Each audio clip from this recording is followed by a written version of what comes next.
안녕하세요, 오장현입니다. 네, 안녕하세요, 정의동입니다. 의동 씨, 지금 우리가 와 있는 이곳 오늘 정말 날씨도 좋은데 전라남도 고흥이잖아요. 네. 고흥하면 의동 씨는 딱 뭐가 떠오르세요?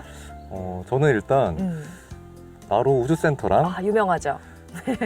그리고 네. 운대리 가마터가 생각나요. 아니, 운대리 가마터를 아시네요? 그럼요. 오, 제 직업이 동물보건 모형 전문가잖아요. 그쵸. 그러다 보니까 흙으로 작업할 때가 많은데 흙으로 작업하는 예술가들한테는 운대리 가마터는 도예가들의 성지라고 알려져 있어요. 성지를 와보니까 어떠세요? 너무 두근두근하고 너무 네. 기분이 좋아요. 좋습니다. 네. 근데 정말 맞습니다. 지난 600년 전에 이곳 고흥은 흙 속에 혼을 담아서 국보급 도자기를 구워냈던 도공들의 삶의 터전이었는데요. 이 도자기는 우리나라 역사를 투명하게 보여주는 시대의 거울이라고도 하죠. 네. 그래서 오늘은 도자기 속에 숨어있는 소소한 이야기부터 도자기를 둘러싼 한국의 역사 이야기까지 자세하게 알아보는 시간 가져보려고 합니다.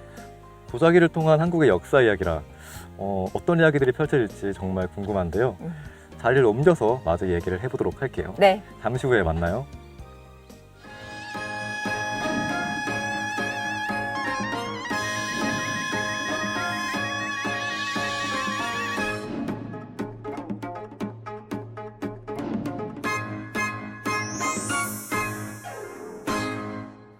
흙으로 빚은 한국의 역사.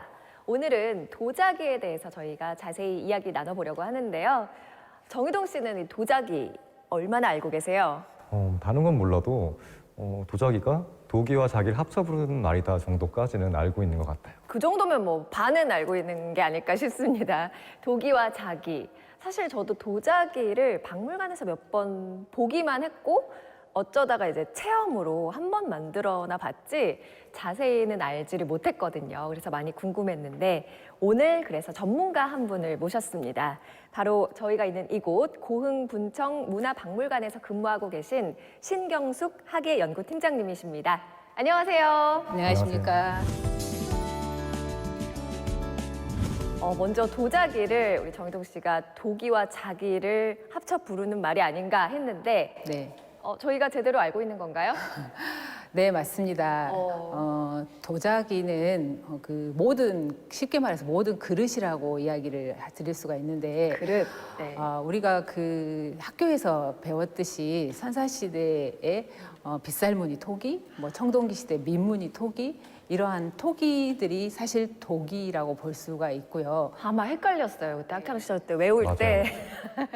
그래서 네. 이런 토기부터 조선시대 옹기에 이르기까지 이런 그릇들을 모두 우리가 도기라고 이야기하고 네. 자기인 경우에는 우리가 그 청자, 고려 청자, 백자, 분청사기 이런 자기들이 자기에 속합니다. 그래서 도자기는 이런 토기부터 분청사기, 백자, 네. 또 청자 이러한 도자기를 모든 그릇을 우리가 도자기라고 이렇게 불러지고 있습니다. 네.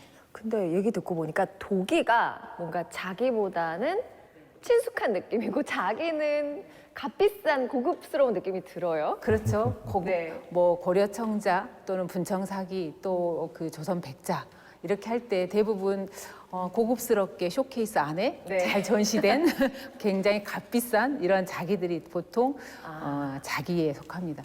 네. 근데 사실은 도기와 자기를 구분하는 데 있어서 가장 중요한 기준이 되는 게 바로 불의 온도. 그러니까 도자기를 굽는 온도라고 들었어요. 이것도 맞는 얘기인가요? 그렇죠. 그 불의 온도가 굉장히 중요한데 네. 사실 불의 온도가 1200도가 되느냐 안 되느냐 이게 도기와 자기를 구분하는 가장 큰 기준이 되고 사실 금방 말씀드렸듯이 그 선사시대 토기 같은 경우에는 800도, 900도 네. 이렇게 낮은 온도에서 굽게 되고 자기는 1200도까지 높은 온도에서 이렇게 구워지게 되는 거거든요. 그래서 자기인 경우에는 높은 온도에서 견딜 수 있는 힘이 있어야 되는 거고 토기는 그보다 조금 더 낮은 단계인 것 같아요. 근데 사실 이런 온도도 중요하지만 사실 네. 어떤 흙을 사용했느냐 이것도 굉장히 중요하고 또 이 톡이나 또 자기 이렇게 만들어 놓고 나서 거기에 유약을 발랐느냐 바르지 않았느냐 이런 점도 도기와 자기를 구분하는 굉장히 중요한 기준점이 됩니다. 뭐 여러 가지 그 기준점이 있네요. 네, 맞습니다. 네. 근데 1200도는 철이 녹는 온도잖아요. 흙이 녹지 않는 게 정말 신기한 것 같아요. 사실 그래서 도자기가 1200도가 그 도자기 마술이라고 이렇게 부르지 않습니까? 모든 흙이 다 1200도를 견디는 건 아니잖아요. 아, 그렇습니다. 그 흙이 모두 1200도를 견디는 건 아니고 사실 그 1200도를 견딜 수 있는 흙은 우리가 전문적인 용어로는 네. 카오린이라고 하는 그 자토라고 하는 흙이 있습니다. 그래서 그 흙은 정말 입자도 곱고 네. 점성도 높고 그렇기 때문에 우리가 그 흙을 백토 또는 자토 이렇게 부르는 흙을 사용을 하거든요. 네. 그래서 1200도까지 올라야만이 그 흙이 무너지지 않고 우리가 말하는 자기, 고려 청자, 백자, 분청사기를 만들 수 있는 그런 흙이 되는 것이죠. 그렇군요. 예. 근데 선생님, 많은 사람들이 청자와 백자에 대해서 청자는 고려 시대에 만들어진 거고 네네. 백자는 조선 시대에 만들어졌다 이렇게 알고들 있거든요. 네. 이게 맞는 얘기인가요? 맞는 이야기일 수도 있고 약간 다른 이야기일 수도 있을 것 같습니다. 왜냐하면 보통 우리가 학교에서 배울 때나 일반적인 상식은 고려하면 청자, 조선하면 백자 이렇게 알고 있는 게 기본적인 상식인데 고려 청자, 조선 백자. 네, 맞아요. 네네, 그렇죠. 익숙하거든요. 익숙하죠. 네. 근데 사실 그 고려 시대에도 청자 외에도 백자를 생산을 해냈거든요. 아. 그리고 실제로 사람들이 사용을 했고 그렇다고 하면 고려 시대는 꼭 그 고려 청자만 있는 게 아니고 백자도 같이 사용을 한 거죠. 근데 다만 사람들이 그러니까 생산은 했지만 많은 사람들이 청자를 사용했고 또 조선 시대는 다른 그릇도 만들어냈지만 백자를 주로 사용했다 이렇게 보시면 될 것 같아요. 그렇군요. 네. 그러면 고려시대 때 이게 청자가 유행할 수밖에 없었던 이유가 있을까요? 그렇죠. 그러니까 청자나 백자나 이런 그 그릇을 볼 때 네. 저희가 이제 시대적인 상황을 또 고려 시대 사람들의 생활을 우리가 짐작해 볼 수 있을 것 같은데요. 사실 청자가 유행하게 된 그런 가장 큰 이유는 당시 사람들의 차 문화하고 관련이 있는 것 같습니다. 그러니까 지금도 저희가 차를 마시기 위해서는 네. 차 도구가 있어야 되지 않습니까? 여기 있잖아요. 네, 그렇죠. 저희가. 네.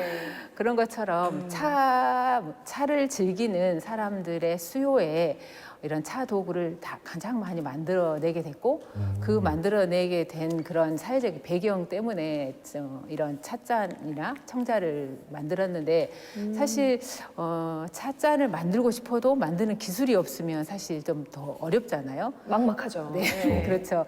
근데 사실 우리나라 고려시대 이전에 네. 통일시대 시대부터 우리나라는 이러한 토기를 만드는 기술 또 그 회유독이라고 하는 독일을 만드는 기술이 우리나라 나름대로 이렇게 있었어요. 가지고 있었고 근데 이제 그때 마침 또 중국 절강성이라고 하는 월주요에서 자기를 만드는 이런 청자를 만드는 기술이 또 우리나라에 이렇게 유입이 되게 돼요. 네. 그래서 청자를 만드는 기술과 그 이전에 가지고 있었던 이런 우리의 기술 이런 것들이 합쳐져서 이런 청자를 가장 많이 만들었던 것이고 실제로 사람들이 금방 차를 많이 마셨기 때문에 이런 상류층의 어떤 그 차를 가지고 그러니까 찻잔을 가지고 싶어 하는 사람들의 수요가 네. 아마도 가장 많이 유행하게 되는 이유가 아닌가 생각이 됩니다.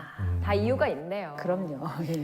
예. 청자를 보다 보면 이제 민무늬의 비치색 청자가 있고 그리고 무슨 무늬 같은 게 새겨진 청자들이 있잖아요. 이렇게 두 가지로 나뉘는 것 같은데 이게 제가 제대로 본 건지. 맞아요. 그 청자는 금방 말씀드렸듯이 빛이 색이 나는 비색 청자하고 네. 또 그 상감 청자라고 하는 게 있어요. 상감이라고 하는 게 어떤 청자냐면 우리가 바탕 흙을 이용해서 기물을 만들고 나서 거기에 그 예를 들어서 꽃이랄지 아니면 동물 문양이랄지 이런 것들이 잘 보이게끔 파내서 거기에 자토라고 하는 흙을, 그러니까 네. 자토의 색깔이 어떤 것은 붉고 어떤 것은 검고 보통은 하얀색이고 이런 자토나 백토를 거기에 삽입해서 네. 문양을 강조하고 굉장히 두드러지게 낸 것이 상감청자라고 보시면 될 것 같거든요. 그 상감청자라는 거는 언제부터 유행하기 시작한 거죠? 상감청자는 지금 시기적으로 보면 네. 13세기 정도 고려시대 무인정권 시기라고 보면 될 것 같아요.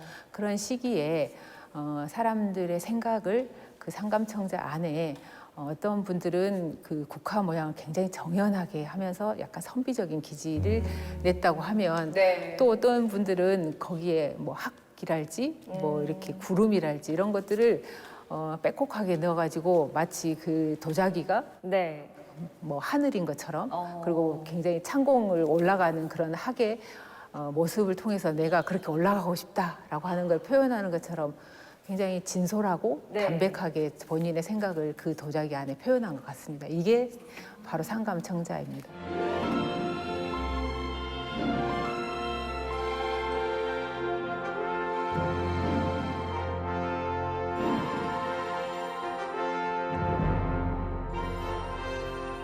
고려시대가 또 청자의 황금기다라고 이야기할 정도로 이 시대에는 뭐 국보급, 보물급 유물도 많이 만들어졌다고는 하지만 네. 그에 반해서 좀 질이 낮은 청자도 대량 제작이 됐다고 하는데 그 이유가 뭘까요? 글쎄요, 그 12, 13세기 금방 말씀드린 대로 그 고려 중후반으로 가면 이제 가장 고려 시대의 청자 문화가 굉장히 발달한, 그러니까 다른 나라에 비해서 우리나라 청자 문화가 가장 발달됐던 시기이고 금방 말씀드린 상감청자가 네. 다른 나라도 흉내낼 수 없을 정도로 굉장히 뛰어난 상감청자의 기법들이 이렇게 등장을 하는 그런 시기가 되거든요. 네. 근데 이제 그런 상감청자를 만들어냈던 지역이 전남 쪽에 그 강진이랄지 부안 이런 청자 가마터들이 있습니다. 그래서 관에 납품하기 위해서 왕실에 공납하기 위해서 이런 도자기들을 많이 만들었고 실제로 그 국보 내지는 보물로 네. 지정된 유물들이 강진이나 부안에서 만들어진 이런 상감청자들이 대부분 많습니다. 네. 그러나 이제 시대가 변해서 13세기 이후에 고려 말이 되면 사실 그 우리나라가 원나라의 지배를 받게 되잖아요. 네. 역사적으로.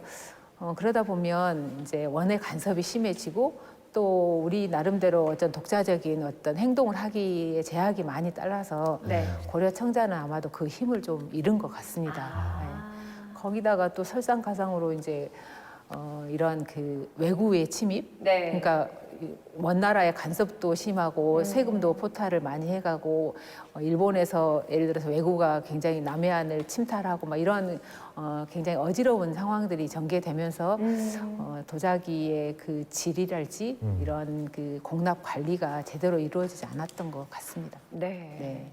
그럼 이 고려 청자의 질이 급격히 낮아지면서 그 다음에 이제 등장하게 된 것이 백자인가요? 대부분 고려 청자, 조선 백자 이렇게 네. 말씀 많이 하지 않습니까? 근데 고려 청자를 사실 이은 것은 또는 고려 청자 다음에 등장하는 것은 저희가 분청사기라고 이렇게 이야기합니다. 예.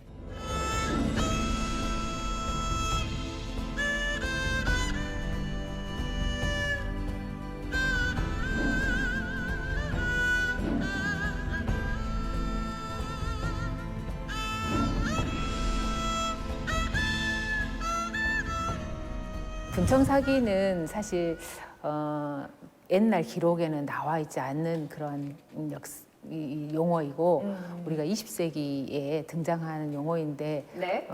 정확히 말하면 분장 회청사기를 줄여서 분청사기라고 이렇게 이야기합니다. 쉽게 말하면 이거일 것 같아요. 그 청자에다가 우리가 화장을 하듯 분을 한번 바른 게 분청사기다 이렇게 이해하시면 쉬울 것 같습니다. 아. 네네. 사실 분청사기는 네. 금방 말씀드렸듯이 그 앳 기록에는 없는 용어이거든요. 네. 근데 1930년에 저희 우연 고유섭 선생이 그릇의 외관적인 형태를 보고 분장한 회청사기다라고 하는 그런 의미로 분청사기라고 이렇게 이름을 지었습니다.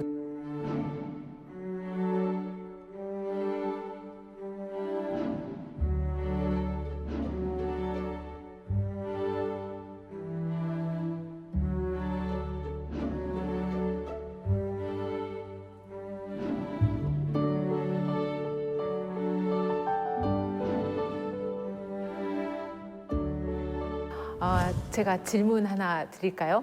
저희 갑자기 퀴즈로. 당황스럽긴 한데. 퀴즈 한번 풀어보겠습니다. 네. 네, 분청사기 설명을 드렸는데 분청사기는 청자에 가까울까요? 백자에 가까울까요?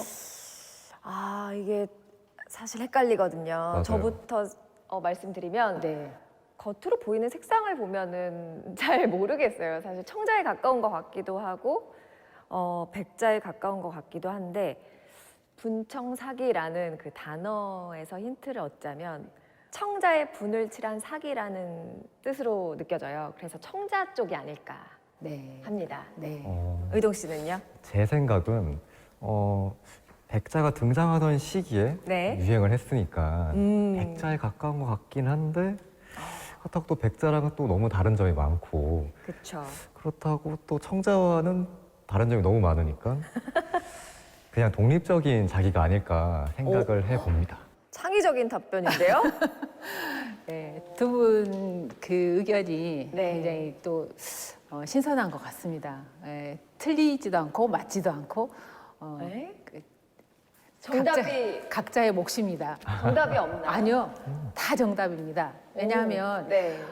분청사기라고 하는 게 청자의 전통을 이어서 청자의 전통을 이었기 때문에 저희가 그쵸. 이제 분청사기가 청자하고 닮아 있다 이렇게도 보실 수도 있는 거고 또 네.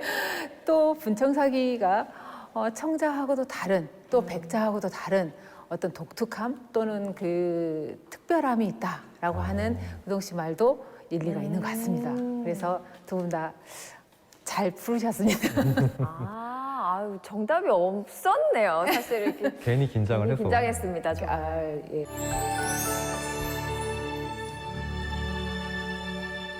혹시 두 분은 분청사기를 보시면 어떤 느낌이 드신가요?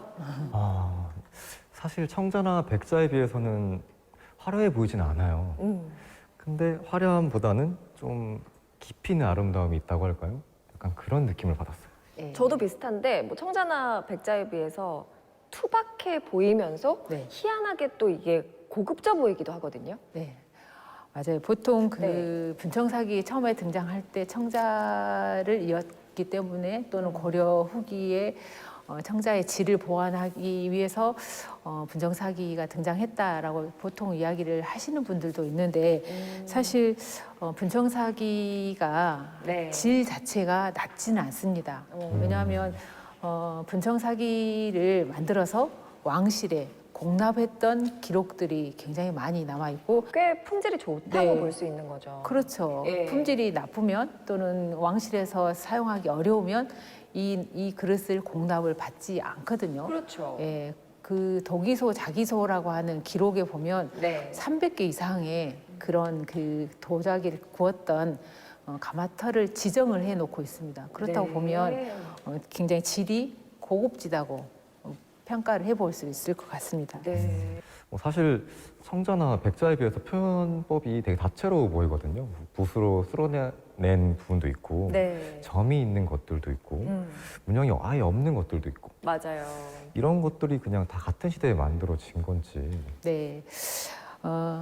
분청사기는 고려 말부터 조선 초까지 한 200년 정도 만들어진 그릇이라고 볼 수 있는데 네. 이런 그릇들 같은 경우에는 백자나 청자 이런 경우에는 나라에서 그리고 분청사기도 나라에서 공납을 받을 때 대부분 그 지정된 곳에서만 이렇게 납품을 받고 네. 그렇기 때문에 굉장히 규격화되고 또 어찌 보면 정형화된 그릇들이 대부분 만들어집니다. 근데 분청사기 같은 경우에는 금방 말씀드렸듯이 사기장들이 전국적으로 이렇게 흩어지다 보니까 규격화된 것 외에는 본인들의 생각과 그 지역에 있는 환경을 그대로 적용을 해서 본인들의 색깔과 느낌과 그런 표현들을 자유스럽게 했기 때문에 굉장히 자유분방하고 또 새로운 감각들을 거기 그 도자기에 표현했다고 볼 수 있습니다. 그래서 분청사기는 다른 네. 도자기에 비해서 굉장히 활달하고 또 자유분방한 이런 도자기다 이렇게 생각을 할 수 있을 것 같습니다. 그래서 외국에서 네. 가장 한국적인 도자기다라고 말을 하기도 하더라고요. 네, 맞습니다. 네. 가장 한국적인 도자기가 분청사기이고 이 분청사기의 느낌이 우리 고유한 감성하고 또 우리의 미감하고 많이 닮아 있다고 이렇게 이야기를 합니다. 네. 그 어떤 다양한 무늬가 있는지 막 보는 것도 하나의 즐거움 같아요. 네. 분청사기를 감상할 때. 네. 두 분이 보시기에는 네. 분청사기 중에 어떤 무늬가 가장 인상적이었나요? 저는 이렇게 은은하게 이렇게 바람이 스치는 것 같은 무늬 네네. 있죠. 자연스러워서 좋은 것 같아요. 네. 네. 저는 특별한 무늬 같은 게 있는 건 아닌데 겉면이 오돌토돌하게 나와 있는 민무늬도 되게 이뻐 보이더라고요. 그것도 약간 투박해 보이면서 네네. 은근히 고급스럽기도 하고. 네, 맞아요. 네, 맞습니다. 네. 지금 그 옆에 있는 찻잔을 보시면 네. 이 찻잔이 이거예요, 분청사기인데요. 네. 이 분청사기 기법 중에 7가지 기법 중에 귀할 기법으로 네. 그러니까 그 귀할 붓을 이용해서 문양을 씩 이렇게 그리듯이 그려낸 약간 바람처럼 보이기도 하고 맞아요. 어찌 보면 활달하고 발랄한 그런 느낌의 분청사기가 귀할 기법이고 네. 지금 우동 씨가 말하는 민문이라고 하는 것은 저희가 덤벙 기법의 분청사기를 보통 덤벙 기법이요? 덤벙 기법 덤벙덤벙 재밌네요. 그런 덤벙. 느낌인가요? 느낌이 굉장히 굉장히 신선하고 네. 또 새로운 느낌일 것 같은데 네. 덤벙 기법이라고 하는 것은 우리가 백토물에 덤벙 담갔다가 꺼내서 그 기법 자체를 덤벙 기법이라고 합니다. 그래서 우동 씨가 가지고 있는 찻잔의 밑에 부분에 있는 그 도자기 이 잔받침 요거. 그게 덤벙 기법입니다. 예. 맞아요. 오돌토돌하게 네. 자잘하게 있어요. 네. 그래서 이 오. 기법 자체는 문양이라기보다는 그 우리가 덤벙 담갔다가 꺼낸 그 상태를 그냥 무늬로 네. 덤벙 기법의 분청사기.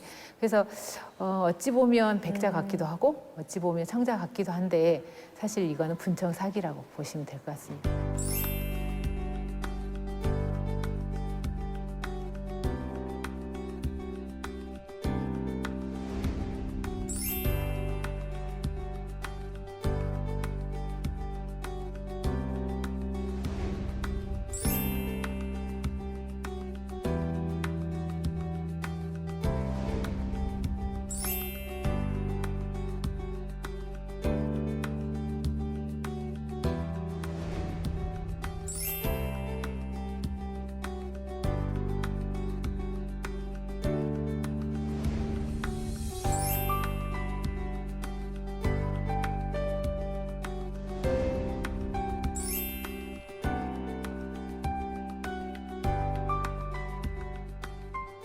이건 제 개인적인 질문인데요.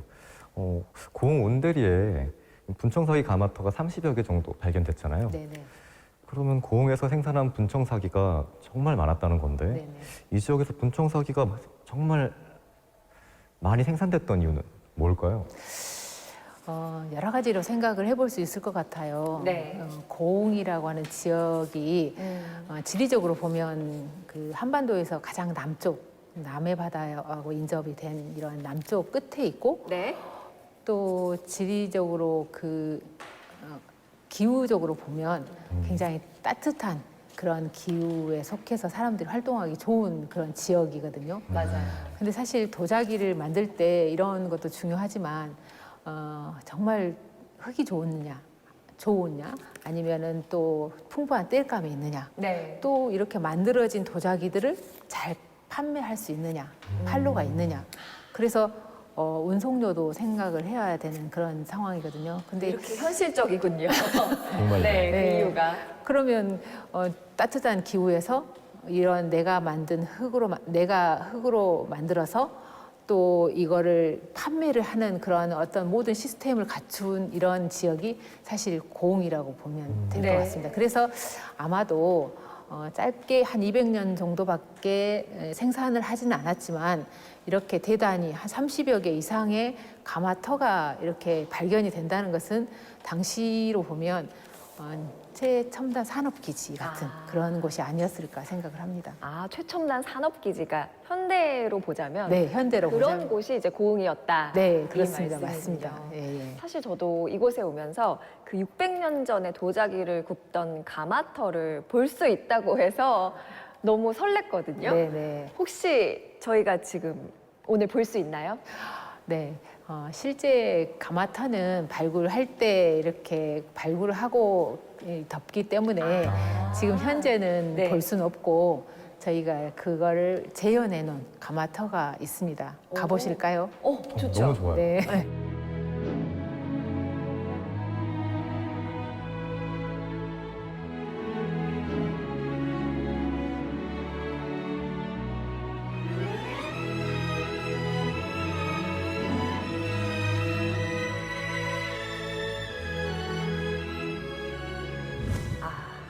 지금 이곳이 고흥 온대리 가마터를 발굴해서 재현해 놓은 곳인데요. 네, 네. 꽤 실감이 납니다. 온대리 가마터는 네. 한 30개 정도 있고 그중에서 8개가 발굴조사 됐습니다. 발굴조사는 현장의 산 옆에, 산 위에, 산 중턱에 있기 때문에 사람들이 실제로 가서 보기가 굉장히 어렵습니다. 그렇겠네요. 네네. 그래서 박물관 전시실에 이렇게 실물 모형 그대로 저희가 14호 가마를 그대로 네. 재현해 놓은 곳인데요. 오. 일반인들이 와서 보시기에 가마의 모습이 어떻게 생겼는지 또 어떻게 불을 지폈는지 또 도자기가 어떻게 익어가는지 이런 것들을 눈으로 이렇게 볼 수 있게끔 쉽게 볼 수 있게끔 재현해 놓은 곳입니다. 네. 의동 씨, 저는 생각보다 가마터가 이렇게 길지는 몰랐어요. 그러니까요. 저도 깜짝 네. 놀랐어요. 약간 정사각형이나 뭐 원형이 아닐까 생각했는데 맞아요. 이렇게 되어 있군요. 네. 여기서 그럼 화구가 어딘가요? 중간쯤에 있나요? 보시면 네. 이 봉통부라고 써져 있는 부분이 있지 봉통부. 않습니까? 예. 네. 이 부분이 그 불이 들어가는 입구, 봉통부가 화구이라고 볼 수 있고 이 장작이 재현되어 있는 곳이 네. 소나무 장작을 떼서 네. 불의 온도를 높여서 가마에 도자기가 익어가는 거죠. 그래서 이 명칭을 여기 입구는 봉통부, 가운데에 있는 부분은 도자기가 익어가는 번조, 그리고 네. 마지막은 연소실. 이렇게 이야기를 합니다. 그래서 네. 우리가 그 크게 보면 이 세 부분을 나눌 수 있는데 대부분 아래에서 불을 떼고 네. 나중에는 이 옆에 출입구가 있습니다. 그래서 네. 출입구 벽에 보시면 출입구가 있는데 이 출입구에서 도자기를 적재하고 사람들이 들어나갔다 할 수 있는 그런 공간인 거죠. 네. 혹시 여기 옆에 있는 이 배수로는 어떤 용도로 쓰였나요? 아니 진짜 배수면 물이잖아요. 그렇죠. 불이 막 있어야 될 것 같은데 물이 무슨 상관이었을까요? 쉽게 말하면 우리 텐트 치는 걸 생각을 해보시면 여름에 텐트를 칠 때 네. 이렇게 텐트를 치고 나서 옆에 도랑을 파지 않습니까? 그렇죠. 그러면 비가 오거나 또 그 어떤 급변한 상황이 있을 때 이 가마를 보호하기도 하고 네. 그런 상황들에 대처하기 위해서 배수로를 파놓고 그러니까 배수로는 가마를 보호하는 목적이라고 생각하시면 될 것 같습니다. 네네. 그렇군요. 네네. 하긴 뭐 비가 오거나 할 때 네. 불을 꺼트릴 수도 있으니까 그런 그렇죠. 것도 방지하고요. 네네. 오. 배수로 옆에는 또 이렇게 보시면 네. 폐기장이라고 있지 폐기장. 않습니까? 예. 그래서 폐기하는 장인가요? 그렇죠. 그러니까 네. 쓸데없거나 필요하지 않은 도자기들은 버리는 곳이죠. 버리는 곳인데 이 버리는 곳이 버리는 양이 네. 처음에는 얼마 안 되겠지만 시간이 가면서 횟수가 늘어나면서 이 폐기장의 쌓여지는 이 도자기가 굉장히 많거든요. 그렇겠죠. 네, 그래서 이 폐기장에서 나온 도자기들이 저 지금 벽에 보시는 이 아름다운 도자기들입니다. 그래서 저희가 네. 버리는 것을 너무 아까워서 네. 벽에 이렇게 아트월로 이렇게 해놨는데 실제로 우리 도공들이 우리 도자기를 만드는 사기장들이 정성스럽게 만들었던 그 흔적이 이 도자기 파편입니다. 그렇군요. 예, 예.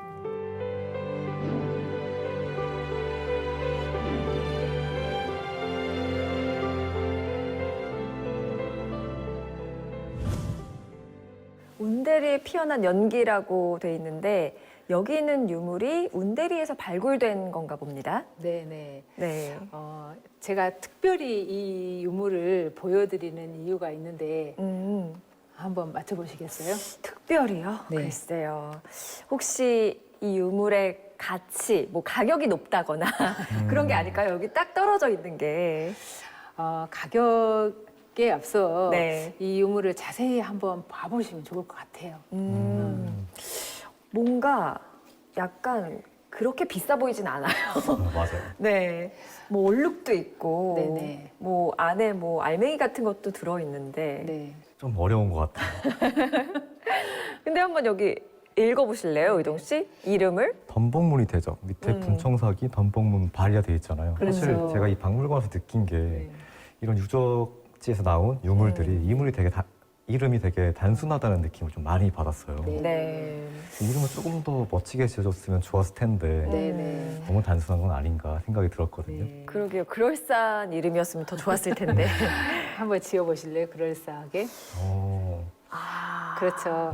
이 분청사기는 그 말씀드렸듯이 덤벙문, 백토물에 덤벙 덤벙? 담갔다가 네. 꺼낸 어. 이런 분청사기라고 해서 네. 분청사기 덤벙문이라고 이렇게 이름이 붙였고 아. 사실 이름을 이렇게 지을 때는 분청사기인지 백자인지 청자인지 이게 가장 먼저 나옵니다. 아. 저희가 이름을 붙일 때. 앞에 들어가는군요. 가장 앞에. 그래서 분청사기 그리고 금방 말씀드렸지만 네. 덤벙문인지 아니면 인화문인지 아니면은 어떤 철화문인지 이런 문양에 따라서 그 다음 명칭을 붙입니다. 그래서 분청사기 덤벙문까지 왔고 네. 그다음 마지막은 이게 사실 어떤 용도냐 예를 들어서 접시냐 아니면 사발이냐 아니면 병이냐 이렇게 이 용도에 따라서 분청사기 덤벙문 대접이다 이렇게 이름을 붙여집니다. 그래서 굉장히 화려한 이름보다는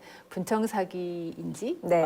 어떤 기종인지 어떤 문양을 가지고 있는지 그런 특징들을 담아서 이 분청사기 이름이 이렇게 매겨지게 됩니다. 그러니까 이제 유물 이름을 짓는 법칙이 다 있는 거네요. 네, 그렇습니다. 오. 네. 근사한 이름을 고집할 게 아니었네요. 네. 딱 보면 어떤 특징을 갖고 있는지 나오는데 네네. 이걸 자세히 보면 안에 갈색 무늬, 네네. 뭐 얼룩 같은 게 불규칙적으로 그려져 있거든요. 네. 이게 그렸다기보다는 뭐 생긴 것 같은데 네네. 이 부분이 뭐 일부러 만든 무늬인 건가요?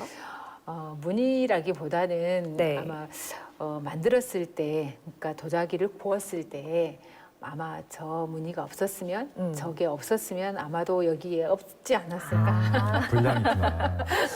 약간의 조금 하자일 네. 수도 있는. 그렇죠. 그러니까 네. 지금 어떤 분들은 오셔서 아. 이 도자기가 굉장히 선이 아름답고 그리고 덤벙의 기법들이 잘 들어가 있지만 맞아요. 형태는 굉장히 굉장히 막 부드럽고 색감도 유연하고 예. 그렇지만 저 안에 있는 저 그 도자기를 소성할 때 유약이 살짝 덜 녹은 아. 그런 글쎄 하자라고 볼 수가 있겠죠. 어. 그것 때문에 아마 여기에 있지 않을까 싶습니다. 아, 얼룩이 맞았네요.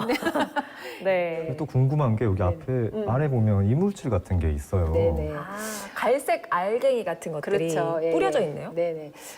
뿌려져 있다기보다는 어. 저희가 이제 도자기를 구울 때 가마에서 굽지 않습니까? 그러면 네. 가마에 불을 떼고 이 불을 떼면서 그 재가 많이 날리지 않습니까? 네. 그 재가 날리거나 흙이 이렇게 날리는 경우가 있는데 이럴 때 그 안에 엉겨 붙는 네. 도자기를 소성하다가 네. 굽다가 이게 이제 엉겨 붙은 것이기 때문에 아마 그렇게 되어 있지 않을까 싶습니다. 네.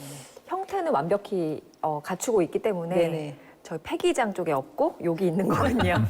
맞습니다. 예. 네. 저희 분청 사기를 가장 잘 설명해주고 또 덤벙의 기법이랄지 덤벙의 문양의 느낌을 가장 잘 설명할 수 있기 때문에 이 독립장 안에 이렇게 모셔져 있는 겁니다.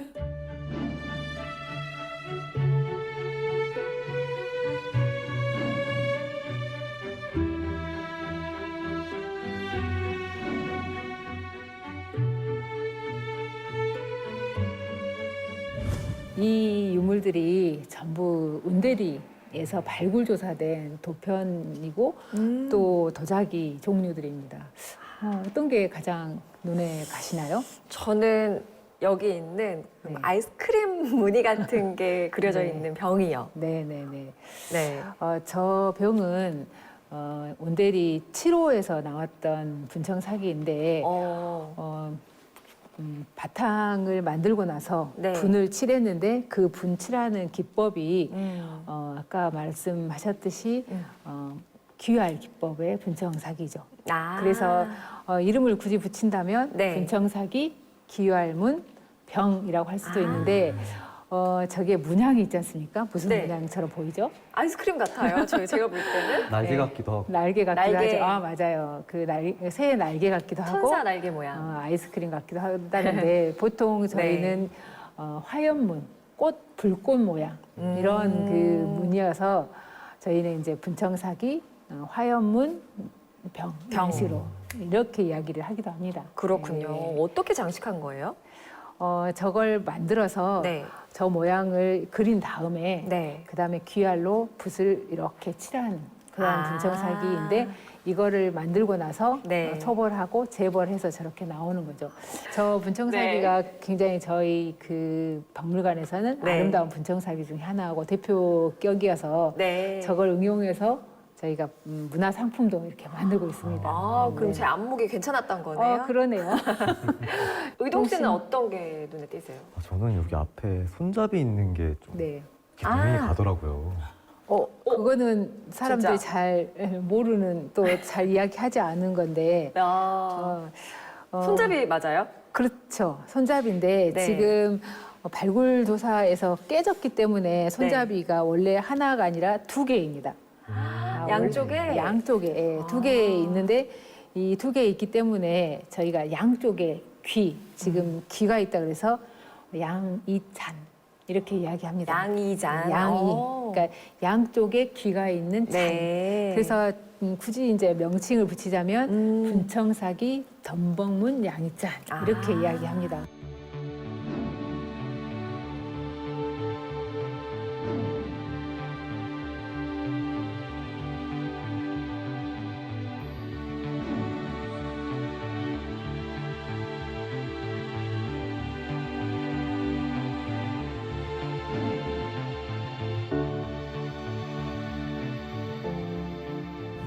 가마터가 발견되고 나서 일본인들이 분청 사기가 있다는 사실을 알고 특별히 고흥을 찾는 경우도 많았다는데 이게 정말인가요?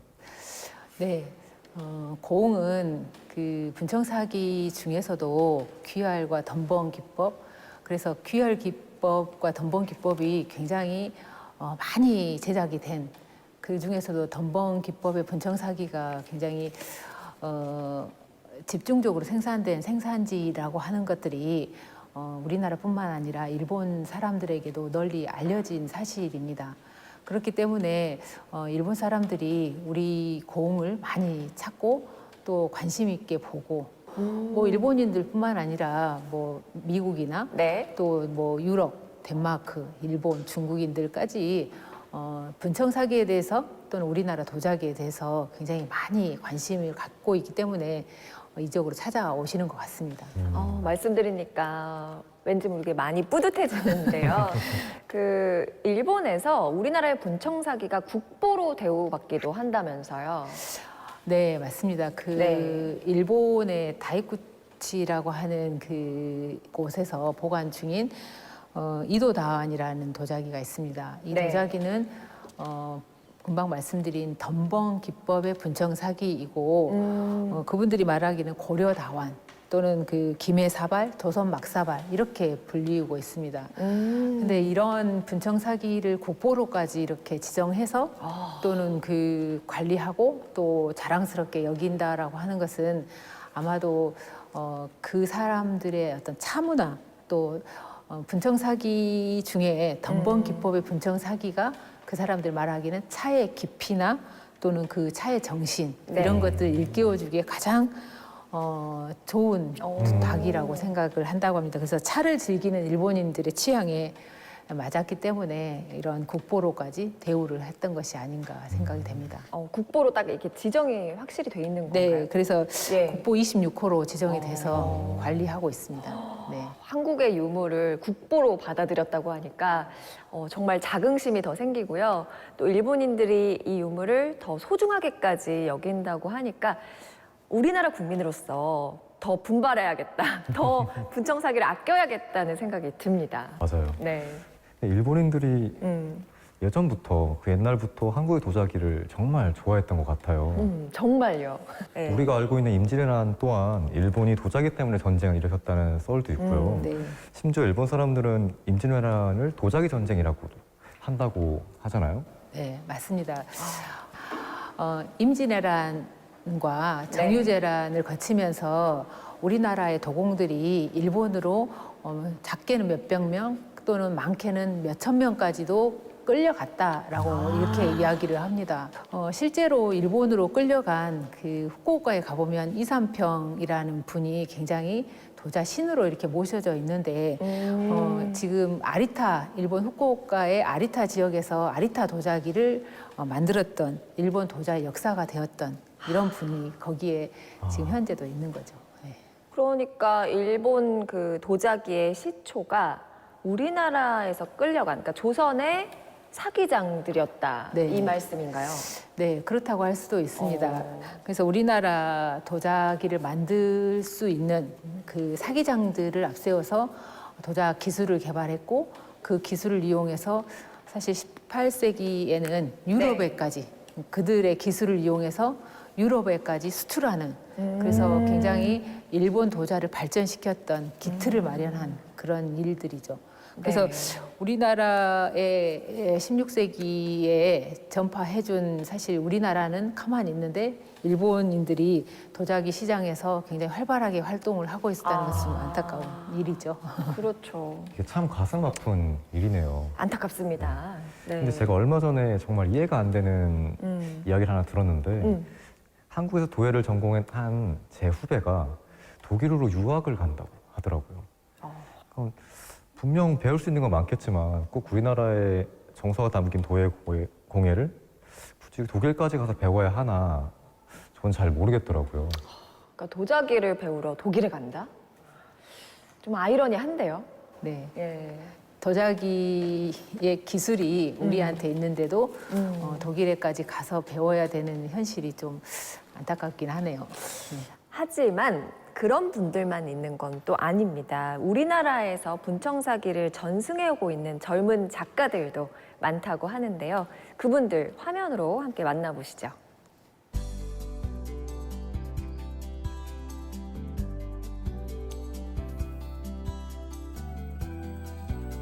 지금 이 작업실이 분청문화박물관 옆에 있는 작업실인 거죠?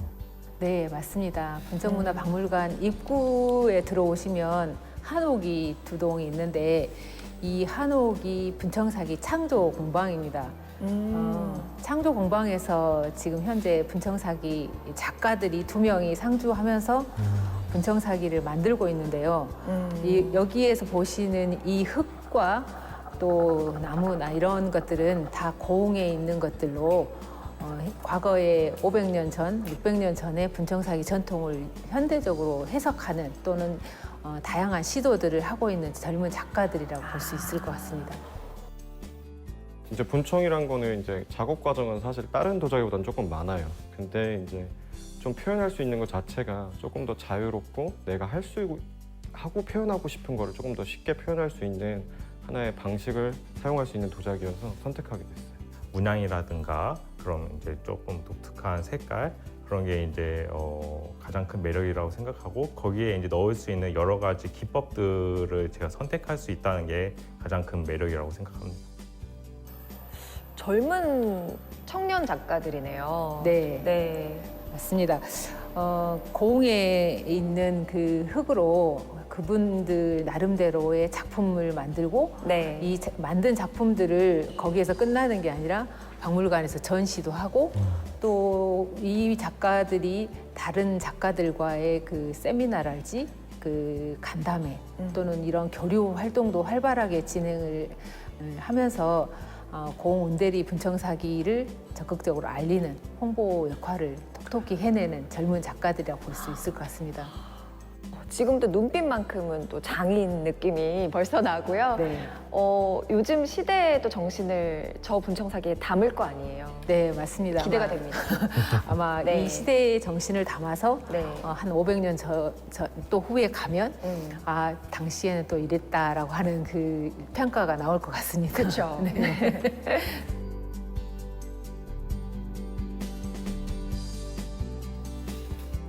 이제 내년에는 조금 어떻게 보면 관객이나 관람자 입장에서 조금 더 이제 가깝게 이해할 수 있는 고흥 분청사기를 현대적으로 재해석한 작업을 해보려고 해요. 우리가 이렇게 분청사기를 잘 보존하기 위해서 앞으로 어떤 노력들을 해야 할까요? 도자기 중에서도 분청사기는 가장 한국적이고 한국의 미감과 닮아 있다. 그리고 그 분청사기를 보고 있으면 굉장히 세련돼 있고 또 자연스럽고 현대 우리들이 보기에도 굉장히 아름답다라고 이야기를 하는 그런 도자기입니다. 이러한 분청사기를 사실 많은 사람들이 그 지켜보고 아껴주고 사랑해줘야만이 이러한 분청사기에 담긴 정신과 기술들이 앞으로도 계속 이어질 것 같습니다. 많은 관심 부탁드립니다. 네, 알겠습니다. 물론이죠. 네.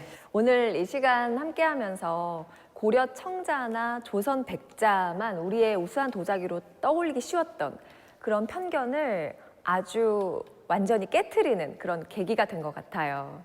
이 분청사기의 시대를 네. 앞서간 질감과 뭐 표현법, 무장 같은 게 놀랍게도 현대 미술의 미니멀리즘과 연결되고 있다는 느낌을 받았어요. 맞아요. 자기장의 자존심과 예술 정신 네, 네. 이런 건 저도 모형을 만들고 있는 사람으로서 네. 배워야 할 게 되게 많다고 느꼈습니다.